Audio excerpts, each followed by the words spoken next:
Bonjour à toi et bienvenue au Message Lumière de la famille Myriam Bethléem en ce beau mardi d'été.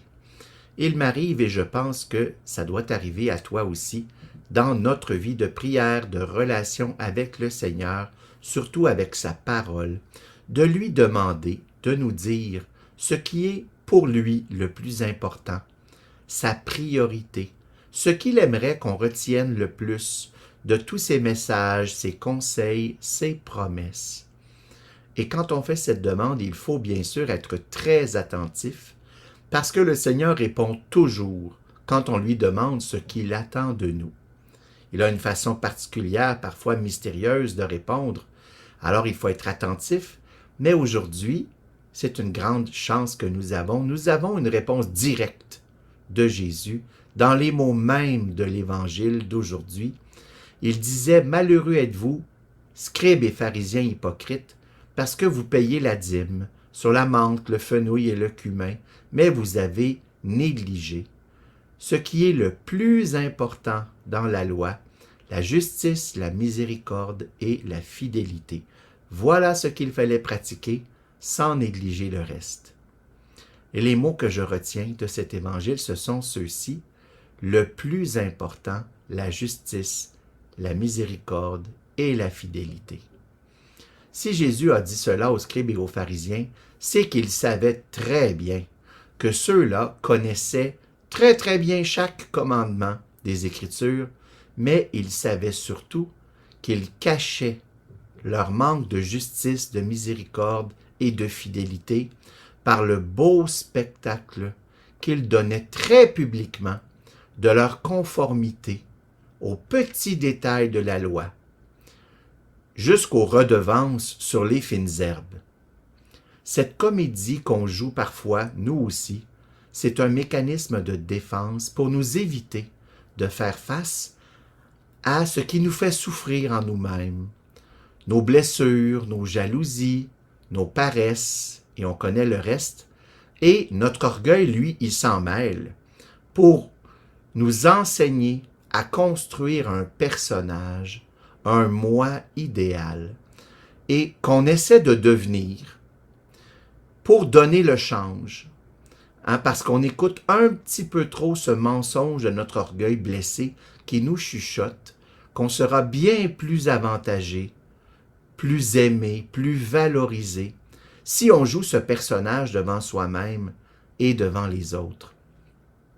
Je discutais récemment avec quelqu'un qui me racontait avoir fait quelque chose de proscrit, une petite transgression, quelque chose d'insignifiant, mais qui constituait quand même une désobéissance. Et ça lui aurait, à cette personne, été très facile de passer ce petit manque sous silence, parce que c'est rien du tout, au fond. Mais ce quelqu'un avait fait le choix d'aller avouer son geste à la personne responsable. Et c'est sûr que ça lui demande un réel effort d'humilité, même pour une petite chose, et peut-être plus parce que c'est rien du tout. Alors ça prend de l'humilité pour aller avouer nos petits manques. Mais je peux te dire que cette personne-là, dans sa voix, il y avait une grande paix et une simple confiance qui m'a beaucoup touché. J'ai été impressionné par ce témoignage qui était lumineux. C'était pour moi un petit enseignement sur la justice, la miséricorde et la fidélité. On se retrouve dans l'Évangile d'aujourd'hui. Et j'ai compris d'une manière nouvelle à ce moment-là ce que je te partage et qui m'a fait beaucoup de bien. À ce moment-là, Jésus, lui, ne nous demandera jamais d'être idéal, d'être parfait.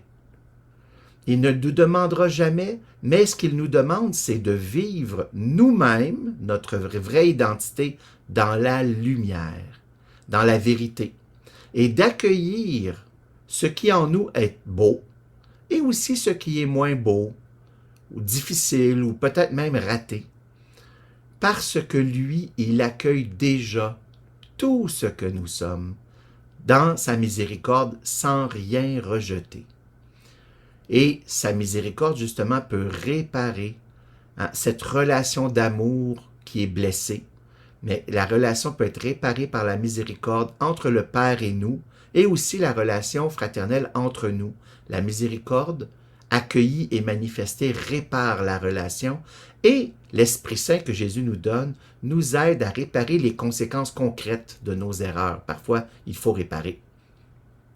Et je te laisse en te disant ma petite résolution d'aujourd'hui pour aller plus loin avec ce message du Seigneur, de me rappeler aujourd'hui que ce moi idéal ne me rendra jamais heureux. Il ne sera jamais réellement satisfait, car il est basé sur un mensonge. Je choisis plutôt aujourd'hui de vivre dans la vérité ce que le Seigneur attend vraiment de moi. Et dans ma vie de prière, dans les dépassements quotidiens que je fais par amour, qu'on appelle dans la spiritualité de Myriam les oui d'amour, et aussi par mon union au Christ, à son offrande qui sauve le monde, ma vie et la vie du monde entier, je peux accueillir ce salut qui est là par miséricorde. Alors aujourd'hui, allons-nous accueillir cette lumière du Seigneur qui dit « Je t'aime toi, toi tel que tu es », pas le personnage, pas la tentative de plaire, de rechercher l'estime, mais la vraie personne que je souhaite que tu deviennes, mais que tu es déjà. Et surtout, l'enfant de Dieu qui est tellement aimé. Je te souhaite une bonne journée, sois béni, au revoir et à bientôt.